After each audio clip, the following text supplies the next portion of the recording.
You ever notice how God will pull you into a season where it feels like everything around you got loud, but he keeps telling you to get quiet? A season where he says, stop explaining yourself, stop defending yourself, stop proving yourself, just focus on you. Because sometimes the greatest battles aren't won by speaking, they're won by becoming.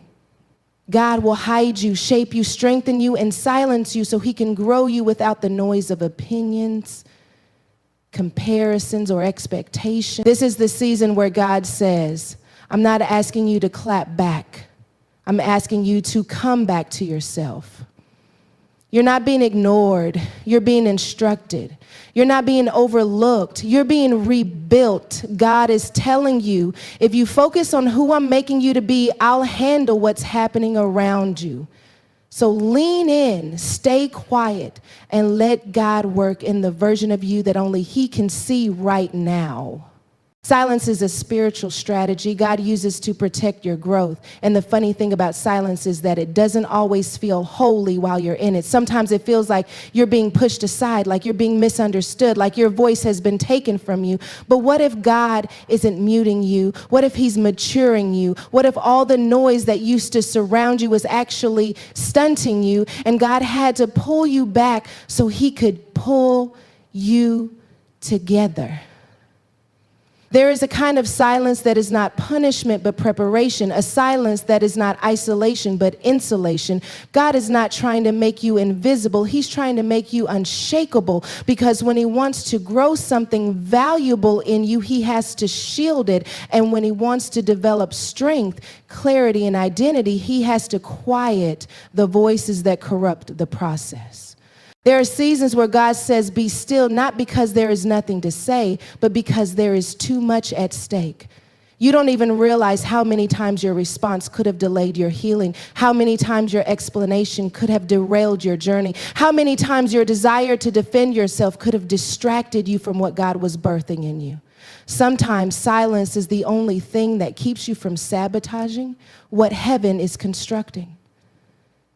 And God in his wisdom pulls you into a place where your mouth can't get you in trouble, where your emotions can't drag you back into cycles, where your opinions can't drown out his instruction. And in that quiet place, your soul starts to notice things it couldn't hear before. You start hearing your own heart beating underneath the weight of years. You start hearing God's whisper that was drowned out by the noise of people's expectations. You start hearing the truth about who you are, who you've been pretending to be, and who God is calling you to become. Silence becomes the mirror that reflects the parts of you that talking always helps you avoid. When everything around you quiets down, your inner world becomes louder, and that is where the real growth begins. Because spiritual growth is not loud. It doesn't always look like shouting, running, praising, or performing. Sometimes growth looks like sitting with the uncomfortable truth. Sometimes growth looks like letting God peel back the layers you built to survive. Sometimes growth looks like recognizing patterns you once called personality. Sometimes growth is acknowledging the wounds you disguised as strength. Silence forces you to face what noise allowed you to hide. And the moment you face it, healing becomes possible. Restoration becomes possible. Transformation becomes possible. God loves you too much to let the same voices that broke you be the voices that guide you. He loves you too much to let the chaos that overwhelmed you be the soundtrack of your next season. He loves you too much to let opinions be louder than purpose. So he separates you. He isolates your spirit while keeping you surrounded by people. He quiets your environment while elevating your awareness. He blocks certain conversations so he can rewrite the narrative inside of you. He allows misunderstandings so he can teach you not to depend on validation. He lets certain doors close so you learn to stop knocking out of insecurity and start listening out of obedience. And in that silence, you begin to realize how much you once needed noise to feel significant.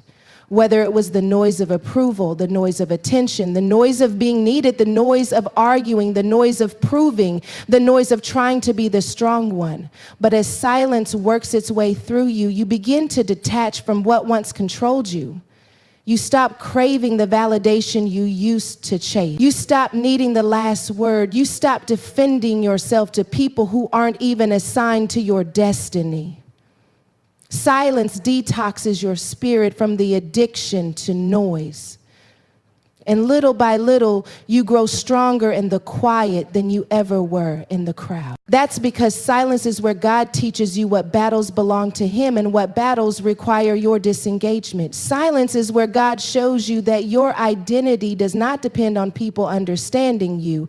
Silence is where God trains your emotional endurance and your spiritual hearing. You begin to hear His voice not through chaos, but through clarity, not through fear, but through focus. Not through worry, but through wisdom. God teaches you how to discern what is merely loud from what is truly important. And as that discernment grows, so does your capacity. Suddenly, you're not reacting the way you used to. Things that used to trigger you lose their power. Comments that used to shake you now bounce off because your foundation is deeper. Silence teaches you strength you didn't know you had. It teaches you self-control, resilience, wisdom, patience, identity. Silence forces you to grow muscles you never used before. And when those muscles develop, you stop needing to fight every battle because you recognize the difference between an invitation to argue and an assignment to grow. God uses silence to protect your growth from contamination. There are seasons where you cannot afford to speak because your words are seeds and you're too early in the process to plant the wrong thing. You cannot afford to argue because your energy is holy ground that God is cultivating. You cannot afford to explain because explanation would bring people into a process God never invited them into. Silence protects the sacred. Silence shields the vulnerable. Silence guards the growing places of your soul like a womb guarding a child. People may not understand why you're quiet, why you're distant, why you're reserved, why you're not responding the way you used to, but that is because they cannot see the spiritual work happening beneath the silence. Silence is not weakness, silence is strategy. Silence is not withdrawal, silence is wisdom. Silence is not avoidance, silence is alignment. The version of you that God is forming requires discipline, focus, and listening ears, and silence is where He sharpens all three. Silence is where He breaks cycles of defensiveness. Silence is where He heals the need to be seen. Silence is where He refines your identity so your worth is not determined by reaction but by revelation. Silence is where He hides you so He can grow you without interference. And the powerful thing about divine silence is that it gives you back the authority you once gave away. You start reclaiming your peace. You start reclaiming your focus. You start reclaiming your voice, not the loud one, but the true one. The one that speaks with purpose instead of pain. The one that flows from confidence instead of insecurity. The one that carries weight instead of wounds. Your silence becomes the foundation of a voice that will speak with spiritual authority when God says it's time again. Because every silent season has a purpose, but it also has an expiration date. There will come a moment when God says, now speak. And when that moment comes, you will not speak from fear, you will speak from formation. You will not speak from brokenness, you will speak from breakthrough. You will not speak from reaction, you will speak from revelation. But until that moment, God tells you to stay silent, not because your voice doesn't matter, but because your growth matters more. Focusing on yourself positions you for divine clarity and alignment, and this is something that the world doesn't teach you. The world wants you to fix everyone else's issues, answer every question, defend every opinion, justify every choice, and perform for everyone who is watching. But God is saying, not now. Focus on you. He knows that your energy is limited, your time is sacred, and your purpose requires cultivation. Every moment you spend scattered, reacting to external noise, defending your decisions, or trying to make others understand you is a moment you are not investing in the internal work God assigned you. Focusing on yourself is not selfish. Focusing on yourself is spiritual stewardship. It is the practice of investing in the vessel He will use to carry His blessing. It is the work that ensures when doors open, you have the wisdom, clarity, and stability to step through without being overwhelmed or derailed.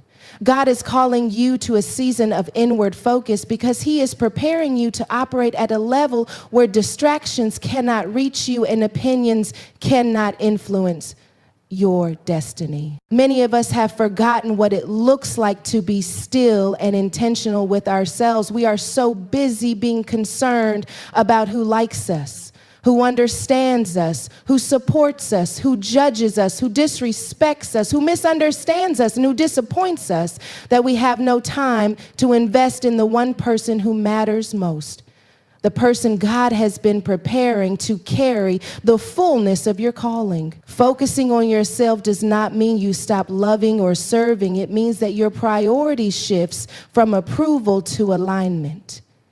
It means that you stop measuring your worth by external validation and start measuring your growth by internal clarity.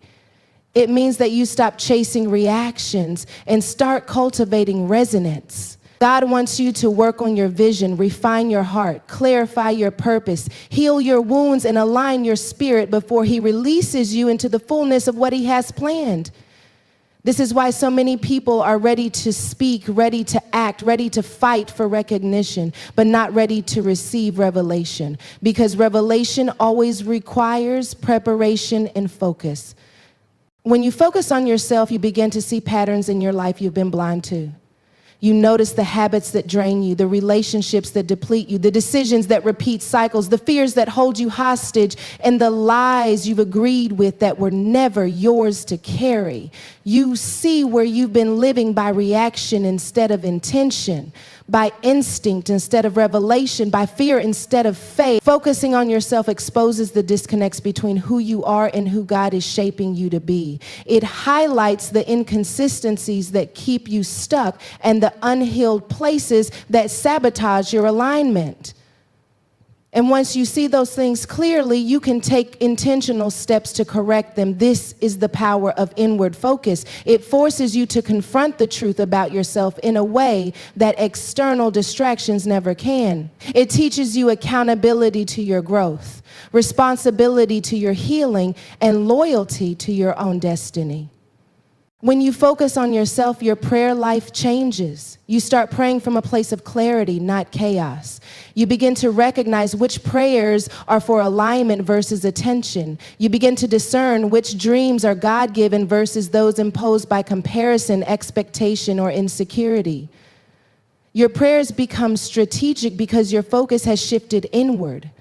You are no longer caught up in trying to convince God of your worth or prove your vision to others. Instead, you begin to co-labor with Him from a place of alignment, knowing that preparation precedes promotion. Focusing on yourself refines the way you hear Him. It clarifies His voice amidst the noise. It strengthens your discernment so that when opportunities arrive, you recognize them immediately and do not mistake distraction for destiny. Focusing on yourself also impacts your relationships. When you are intentional about your growth, you attract people who resonate with your season rather than people who distract from it. You stop allowing others' chaos to dictate your peace. You stop overextending to meet expectations that were never yours to meet.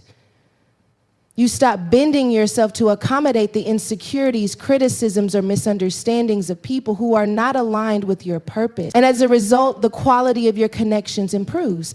People who are meant to walk with you in the next season will show up naturally because your focus has raised the standard for who and what you allow near your spirit. Relationships that once drained, confused, or conflicted with your calling begin to fade, not by force, but by design, because your inward focus changes your magnetic field. Focusing on yourself cultivates discipline. Discipline is the invisible muscle that determines how well you respond to opportunities. It teaches you patience when promotion feels delayed. It strengthens endurance when adversity threatens to overwhelm you. It clarifies priorities when every pull seems urgent. Discipline prevents you from sabotaging your own growth by reacting prematurely, speaking impulsively, or pursuing what you are not yet ready to receive. And discipline is always birthed through focus. When you dedicate energy to refining your own character, aligning your own heart, and cultivating your own purpose, you begin to operate in a steadiness that is unshakable, even in the midst of external chaos. The world will still make noise, but your inner alignment allows you to rise above it and respond from revelation, not reaction. Focusing on yourself also reveals where you have been compromising. Compromise often creeps in quietly, disguised as keeping the peace, trying to survive, or going along with it. But inward focus illuminates the areas where you have surrendered your values, avoided confrontation, or tolerated situations that no longer serve your purpose. And this is essential because divine alignment cannot coexist with compromise. God is preparing you for blessings that require integrity, discernment, and maturity. He cannot release the fullness of what He has for you if your focus is divided or your foundation is unsettled. By concentrating on your internal growth, you create the space for integrity to govern your decisions and clarity to dictate your steps. Focusing on yourself is also an act of faith. It is trusting that what God is doing in your life internally will manifest externally at the right time. It is believing that preparation matters more than performance. It is understanding that promotion follows maturity, revelation precedes elevation, and clarity precedes opportunity. When you focus on yourself, you are actively partnering with God in your own transformation. You are not passive. You are intentional. You are vigilant. You are committed. And that kind of focus positions you for alignment in ways that no amount of noise, arguing, defending, or performing ever could. Focusing on yourself teaches you to manage your emotions. You stop allowing circumstances to dictate your mood. You stop letting fear, anxiety, or frustration control your actions. You learn to respond from a grounded place rather than react from a place of woundedness. Emotional mastery comes when focus is turned inward because you start paying attention to the triggers, patterns, and wounds that previously controlled you. You begin to observe without reacting, reflect without overthinking, and recalibrate without resentment. And once you master this inner world, your outer world starts to align naturally. People respond differently to you. Opportunities come easier. Decisions are clearer. Doors open that used to seem closed. When you focus on yourself, you also develop vision. Vision does not thrive in chaos. Vision flourishes in clarity. By concentrating on your own growth, healing, and alignment, you start to see what was previously hidden. You begin to discern paths that were invisible in distraction.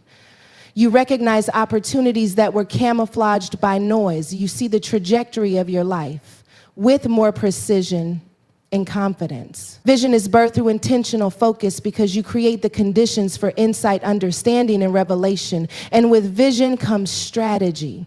You stop moving impulsively. You start moving purposely. You stop reacting to circumstances. You start responding to God's direction. And that is how alignment begins to take shape. Focusing on yourself is also a protective measure. God is teaching you that not every invitation, not every relationship, not every opportunity, and not every situation is meant for your current season.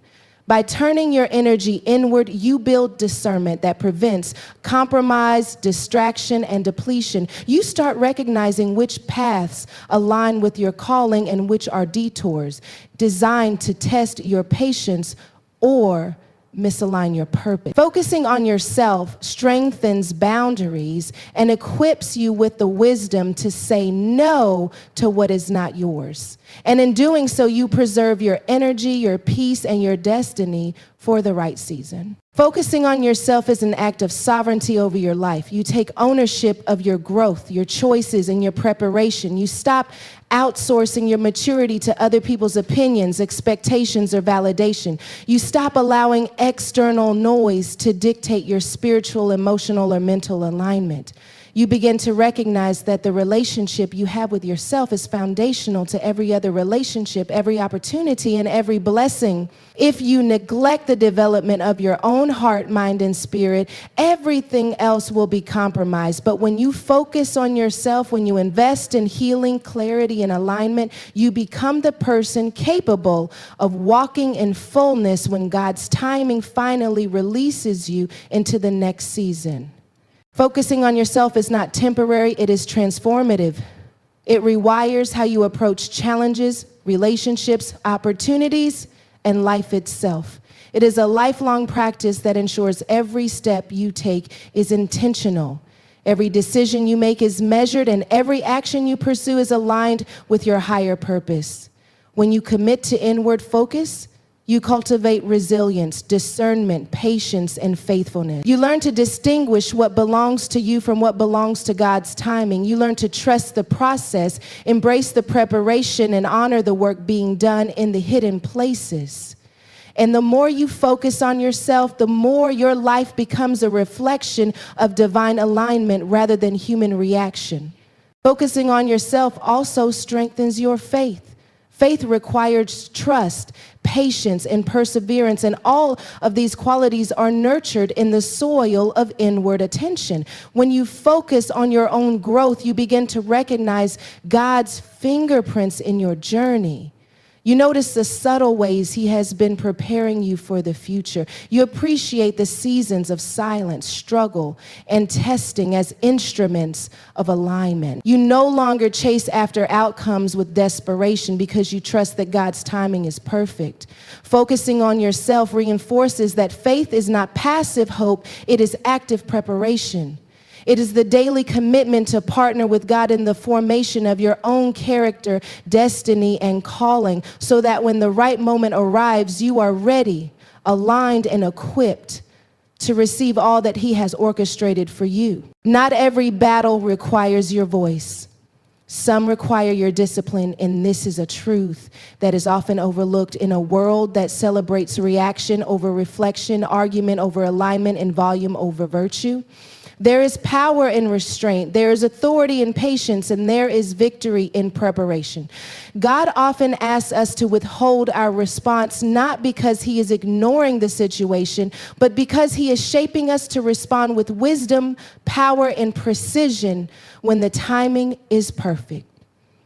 Speaking too soon, reacting too quickly, or defending prematurely can derail progress, create unnecessary conflict, and obscure the movement of God in your life. Discipline becomes the invisible force that ensures that when your moment comes, your voice, your actions, and your decisions are fully aligned with divine purpose. Some of the most influential, transformative seasons of life happen quietly in the hidden, disciplined spaces where no one is watching but God. Those seasons are the ones that prepare you for breakthroughs, not just in your circumstances, but in your character, your faith, and your spiritual maturity. Discipline is a spiritual posture, and God uses it as a mechanism to cultivate trust, patience, and endurance. When you exercise restraint, you are practicing faith in action, showing that you trust God's timing and his plan above your own impulse. There are times when you want to speak, to argue, to explain, to defend, to justify, but God says, not yet, hold back, learn to wait, prepare the vessel first. Discipline trains you to resist immediate gratification, short-term validation, or impulsive decisions that may seem justified in the moment, but would hinder long-term growth and divine alignment. It builds muscles of patience and endurance that allow you to withstand pressure, opposition, and delay without being shaken. And those who master this form of discipline gain authority, not through shouting or proving, but through stillness, strategy, and spiritual maturity. The world misunderstands silence